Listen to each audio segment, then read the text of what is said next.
કોંગ્રેસ એ ભાજપનો વિરોધ કરતા કરતા ભારતનો વિરોધ કરવા માંડી છે. નરેન્દ્રભાઈનો વિરોધ કરતા કરતા એક લોકશાહી અને લોકતંત્રના મંદિરનો પણ વિરોધ કરવા માંડી છે. અને આ વિઝ્યુઅલ્સ જોયા પછી ખબર પડી કે આમાં ગુજરાતની દીકરી શ્રીમતી ગેનીબેન ઠાકોર પણ હતા.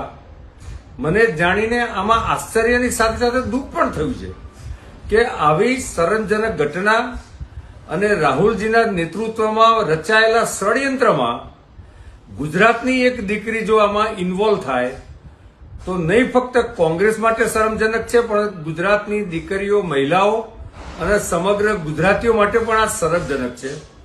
આ વાણી, વર્તન, વ્યવહાર જો કોંગ્રેસની આ દીકરી રાહુલજીમાં શીખશે અને રાહુલજીના નેતૃત્વને ફોલો કરશે તો આવનારા સમયમાં ગુજરાતની જનતા આ જ્ઞાનીબેનને કોઈ પણ સંજોગોમાં